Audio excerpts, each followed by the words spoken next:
ऐसा न्यूज़पेपर में हेडिंग चली थी। तो बंदूकों के साए से मुक्त हुई नगर परिषद, तो आज किस साए में है वो? जैसे आप देख रहे हैं बहुत से में से बड़ा घमासान चल रहा है, नए नए मोड़ हर रोज आ रहे हैं। कभी किसी मोड़ पे हमें दिखता है कि भाई जो राजनेता लोग हैं उनका पलड़ा भारी है, कभी दिखता है कि चौहान साहब का पलड़ा भारी। आज हमें लगता है कि चौहान साहब का पलड़ा भारी है, क्योंकि एफआईआर दर्ज हो चुकी है और SC/ST एक्ट के तहत एफआईआर दर्ज हो चुकी है और उनकी गिरफ्तारी के लिए पुलिस दबिश दे रही है। अब जब पुलिस उनको गिरफ्तार करने पे चली हुई है और चौहान साहब भी मीटिंगें कर रहे हैं, बार बार सरकार से रिक्वेस्ट कर रहे हैं कि कार्रवाई हो, और उसी बीच कल एक पंचायत हुई, उस पंचायत के लिए में क्या हुआ, कैसे हुआ और उन्होंने क्या कहा, अपना क्या पक्ष रखा, इसके लिए आज हम चौहान साहब के पास आए हैं और हम चौहान साहब से डायरेक्ट जानते हैं कि कल की पंचायत में क्या हुआ। चौहान साहब स्वागत है आपका। जी नमस्कार, कैसे हैं आप? बहुत बढ़िया सर जी। और सर हम जानना चाहते हैं कि कल जो पंचायत हुई थी उस पंचायत में आखिर हुआ क्या? उस पंचायत में आपसी समझौते के बारे में डिस्कस हुआ था, जिसमें जवाहर सैनी के द्वारा जो भी माले अंडर प्रेशर काम किए गए करवाने के लिए दबाव डाला गया था, उसके लिए उन्होंने सॉरी फील करी है पंचायत में। लेकिन पंचायत ने उनको कहा कि भाई ये कोई सॉरी फील करने की जगह नहीं है। तो उन्होंने कहा और ऐसे नहीं होता कि कहीं भी एडमिनिस्ट्रेशन के पास बुला के और दबाव दिला के कोई भी सामाजिक समझौता हो। तो इसलिए वहाँ पे बैठ के न बातें हुई है, जिसमें पंचायत ने टाइम दे दिया है कि भाई कहीं पे बाहर आपके जिम्मेवार या आपकी कोई जिम्मेवारी लेने वाला कि भविष्य में कोई आप गलत काम ना करो और भविष्य में किसी के साथ ऐसा अन्याय ना करो। तो ये चीज़ें कल पंचायत में डिस्कस हुई थी। चौहान साहब क्या पंचायत में उन्होंने माफ़ी भी मांगी है? हाँ, पंचायत में तो वहाँ तो कह ही दिया था कि भाई मैं सॉरी फील करूँ और वो गलत हुआ है, ऐसा नहीं होना चाहिए था। भाई काले ने तो जो गलती की थी और साथ में मैंने भी गलती कर दी कि भी मैंने भी आपका पक्ष और माले बीच बचाव ना करके काले की तरफ से मैंने आपको दबाने की कोशिश की है। अच्छा, तो जैसा अभी जो प्रकरण चल रहा है, चौहान साहब आप के मन में क्या है? भाई आप उनको माफ़ करेंगे या नहीं करेंगे? नहीं, देखिए ये तो जो हमारे सामाजिक लोग हैं, हमारा एक सामाजिक ताना बाना है, जिसमें हम यहाँ पे रह के हर चीज़ को माफ़ भी किया जा सकता है और हर चीज़ की लड़ाई भी लड़ी जा सकती है। ये वक्त बताएगा क्या होगा, मैं कुछ नहीं बता सकता। मेरे तो जो साथ हुआ है वो आपने सभी ने वीडियो वायरल देखी। 36 बिरादरी के लोग माले जो चाहेंगे वो करने के लिए मैं तैयार हूँ। तो आप कह रहे हैं कि आप समझौते के लिए यदि 36 बिरादरी के लोग, जो भाईचारा आपका है, जो आपके डिपार्टमेंट के सहयोगी साथी हैं, तो वो जैसा कहेंगे आप वैसा करने के लिए तैयार हैं? जी। और फिर कानूनी लड़ाई का पक्ष क्या रहेगा कि आप फिर उस कानूनी लड़ाई को छोड़ देंगे? नहीं, कानूनी लड़ाई तो जो प्रक्रिया है उसमें तो चल ही रहा है। जब मान पर हमारा सामाजिक समझौता हो जाता तो उसमें कोई ये चीज़ें मेन नहीं रहती। वो जो एज पर गवर्नमेंट प्रोसेस के अनुसार जो भी होगा उसको हम सामाजिक समझौते की धारा में ला के अपना जो भी होगा वो करेंगे। चौहान साहब, मैं बिल्कुल सीधी बात जानना चाहता हूँ जी। ये कि एक आदमी गलती करे और वो माफ़ी मांग लेता है, क्या वो पूर्ण है उसकी सज़ा? देखो, हमारा जो रीति रिवाज है, हमारे जो ताना बाना है, हमारा सामाजिक समझौता है, ये एक बहुत बड़ी प्रक्रिया है। ये जो हमारा कानूनी प्रक्रिया का दंड है उससे भी बहुत बड़ी दंड होती है, क्योंकि उसमें जब सामाजिक लोग बैठते हैं तो वो बहुत कुछ सोच समझ के इन चीज़ों के निर्णय पर पहुंचते हैं और वो जो भी दंड देते हैं या जो भी चीज़ें होती है वो बड़ी इफेक्टिव समाज के अंदर होती है, ताकि भविष्य में उनका मेन पंचायत का और सामाजिक समझौते का मेन उद्देश्य क्या होता है कि भविष्य में कोई भी ऐसा जो गलत कार्य उन्होंने किया है ऐसा ना करें, और हमारे समाज में कोई भी ऐसी कोई आपस की दुश्मनी या कोई ऐसा ना हो जिससे कि किसी की जान मान को खतरा हो, या हमारे सामाजिक का जो चाल चलन जो हमारे रीति रिवाज है उनमें कहीं ना कहीं कोई दिक्कत पैदा हो। बहुत बढ़िया विचार हैं चौहान साहब के, कि वो चौहान साहब ये चाहते हैं कि सामाजिक तौर पे यदि कोई माफ़ी मांग लेता है तो वो माफ़ी मांगने वाला अपनी गलती को रियलाइज़ कर लेता है, और उसके साथ साथ जो माफ़ कर देता है वो भी बड़ा होता है। और एक यदि यही भावना चौहान साहब के मन में है कि भाई वो माफ़ करने के ऊपर है, और मैं तो ये मानता हूँ बड़ा अच्छा है यदि वो उनको माफ़ करते हैं और वो एक प्लेटफॉर्म पे आके माफ़ी मांगते हैं। तो चौहान साहब इसमें एक सवाल और आता है, भाई वो तो फिर ऐसी गलती करते रहें और माफ़ी मांगते ले रहें, एक रास्ता खुल जाएगा। नहीं, ऐसा कुछ नहीं है उसमें। जैसे कि कल बात हुई थी, माफ़ी देने का मतलब ये नहीं है कि मान ले उनको हमने मुक्त कर दिया है। उनके जिम्मेवार आदमी आएंगे कि भविष्य में हमारे समाज में एक प्रक्रिया है जिसमें कि भविष्य में कोई ऐसा कार्य ना करे, उनकी जिम्मेवारियां ली जाती है।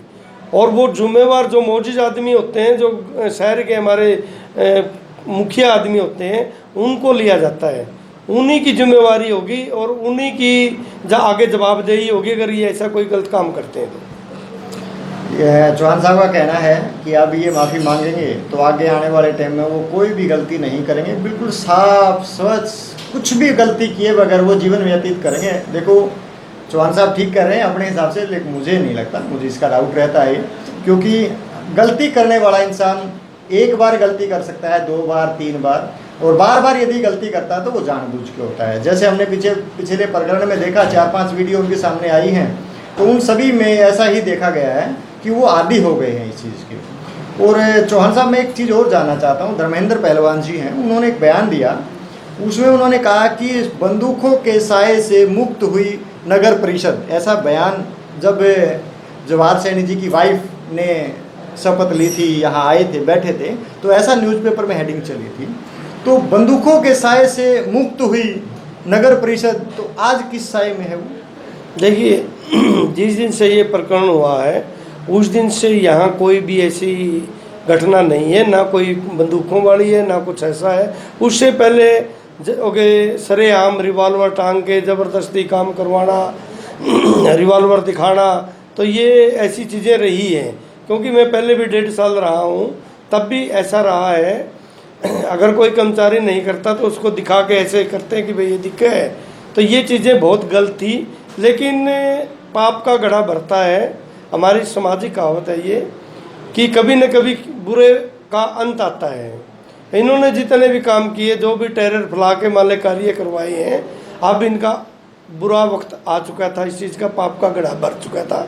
इन्होंने ऐसा किया, और ऐसा करने के बाद इतनी जो भी कानूनी प्रक्रिया से ये गुजर रहे हैं या अब सामाजिक प्रक्रिया से जो गुजरेंगे, और इसमें इन चीज़ों को, सारी चीज़ों को वहाँ पे रियलाइज़ करके, मेरे को नहीं लगता कि मान ले भविष्य में ये नगर परिषद में कोई ऐसा काम करेंगे। अगर ऐसा काम नहीं करते तो ये मैं नहीं मानूंगा कि ये लोग सामाजिक हैं, क्योंकि हमारा यहाँ सामाजिक होना ही बहुत बड़ी चीज़ है। और हमें मान ले जो हमारी समाज की प्रक्रिया है उसमें से गुजरना चाहिए, क्योंकि समाज एक बहुत बड़ी चीज़ है। समाज आदमी को बहुत ऊपर ले जा सकता है, समाज बहुत नीचे ले आ सकता है। मेरी तो यही धारणा है, और मैं उनसे भी, मेरी अगर वो बात सुने तो मैं उनसे भी यही रिक्वेस्ट रखूँगा कि भविष्य में अगर हमारी कोई बात भी होती है तो भविष्य में कभी भी जो टेरर उनका था, बंदूकें लेके नगर परिषद में आना, ब्रांचों में जाके ज़बरदस्ती दिखा के कागज़ पे साइन करवाना, ऐसा ना करें। किनका सर, धर्मेंद्र जी का या काला सैनी? नहीं, एट प्रेजेंट जो मान लें हमारे नगर परिषद के जवाहर सैनी के, जो काला सैनी एंड जो भी कंपनी जो भी है। अभी दोस्तों जैसे चौहान साहब ने बताया, तो आप उसको सही समझें कि ये कहना चाह रहे हैं कि काला सैनी और जवाहर सैनी के द्वारा बंदूकों के साए में ये नगर परिषद रही है, उन्होंने बंदूकों के साए में काम किया है। और उससे पहले जब धर्मेंद्र पहलवान जी या और रहे, तो ये साफ तौर पे ये कहते हैं कि उस दौरान ऐसा बिल्कुल नहीं था। कम से कम वहाँ पर बंदूकों के साए में हमें काम नहीं करना पड़ता था, और आज इनको बंदूकों के साए में काम करना पड़ रहा है, जैसे हम लोगों ने वीडियो में भी देखा था। चौहान साहब, मेरा एक दूसरा सवाल है।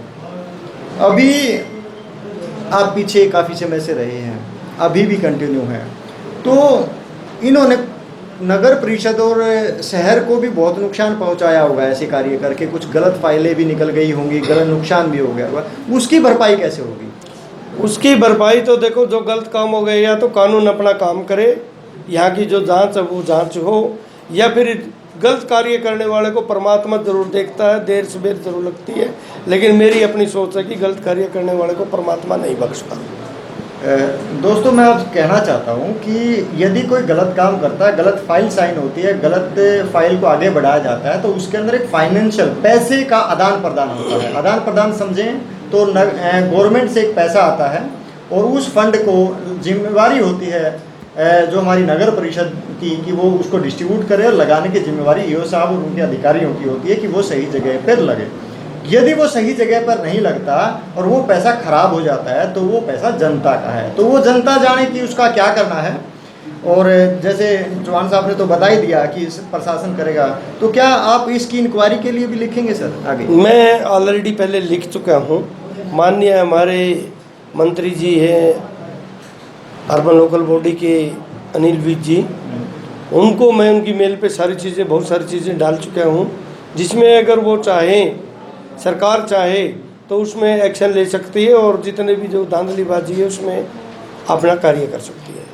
अच्छा, बिल्कुल ठीक है सर। एक बड़ा हास्यास्पद सा है थोड़ा, हाँ, मतलब ये मतलब मजाक सा लगता है कि वो भी अपनी चेयरमैनशिप की दोबारा इलेक्शन की तैयारी में कह रहे हैं लोग कि वो भी इलेक्शन लड़ना चाहते हैं, जवाहर सैनी जी।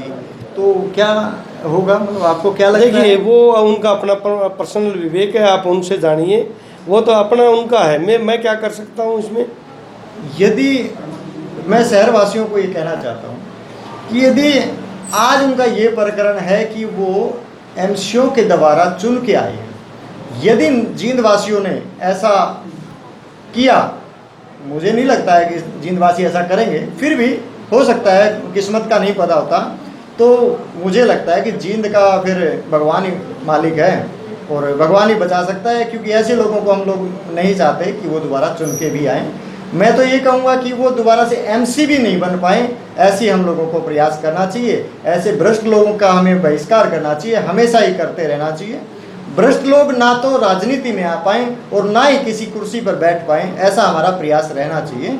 और ऐसे ही हम चाहते हैं, ऐसा ही हम हमेशा चाहते रहेंगे। और हमारा ऐसा शहरवासी होने के नाते हमारा भी यही फर्ज बनता है कि गलत आदमी को ना चुने और किसी अधिकारी के ऊपर उसको ना बैठा दें। यदि किसी अधिकारी के ऊपर गलत आदमी को बैठाएंगे तो निसंदेह उसमें कोई शक नहीं है कि गलत काम होंगे और गलत काम आगे होते रहेंगे। तो चौहान साहब, मेरा आखिरी सवाल जी सर, बस एक यही है जी कि शहरवासियों को आप अभी इस प्रकरण को छोड़ के क्या संदेश देना चाहते हैं कि नगर परिषद में कोई आए तो क्या आपका माहौल है, आप क्या यहाँ सेवाएं देते हैं और कैसा उनको यहाँ पे माहौल प्रदान होगा? क्या वो साया डर का आज भी है या चला गया?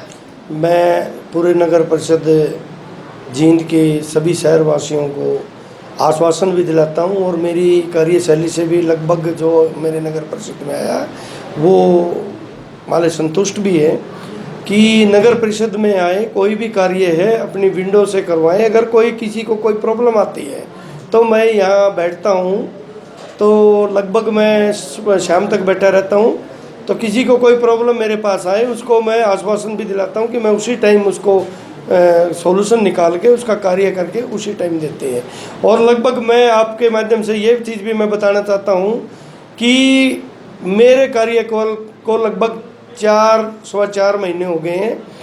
मेरी टेबल पे जब भी कोई भी, मान लें पहला नंबर तो मेरी किसी भी ब्रांच में कोई भी फाइल आई है वो लगभग सेम डे ही मैंने की है, क्योंकि मेरी जितनी फाइलें हैं वो आप कभी भी मान लो उठा के देखोगे तो उनमें लगभग मेरी ब्रांच की जो डेट होती है उसी डेट में मेरे साइन होके वो चली जाती है। मैं कोई भी पेंडिंग काम नहीं रखता हूँ। और रही मेरी कार्यकरण अब की बात, अब नगर परिषद स्मूथली चला हुआ है, क्योंकि किसी का कोई भी डर या भय नहीं, कोई ऐसे क्रिमिनल लोग यहाँ नहीं आते हैं जो कि पहले अपनी बंदूक की नोक पे कार्य कराते थे।